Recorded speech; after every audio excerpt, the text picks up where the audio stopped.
Hello students. So today the question that we have with us is why should we breathe through our nose only and not through our mouth? What is the reason behind that? Why it is suggested and not only suggested. Normally if you notice you won't try to breathe through the mouth. You try to breathe always through the nose. So what is the reason?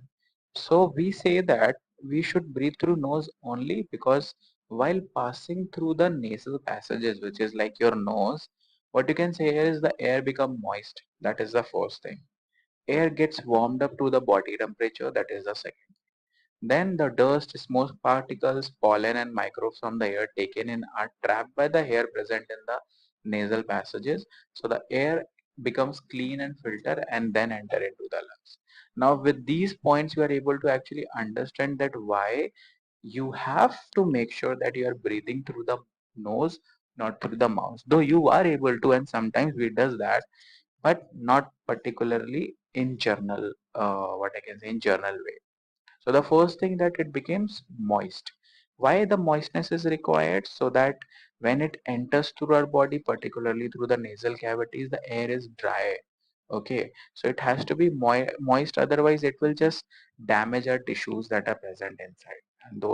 And that is not supposed to happen, I can say here. Okay, that is the first thing. Then it should warmed up to the body temperature, because otherwise what will happen is if the temperature difference is there, then they might behave differently.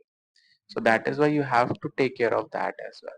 And then like if I say about this another thing as well, which is like dust, smoke particles, pollen, micro, like all of these things are present in the air as well.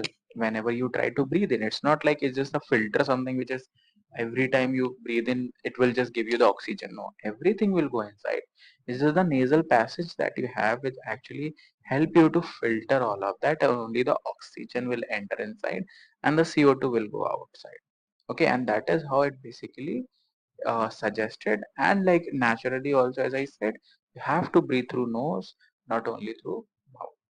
I hope this will help you. Thank you.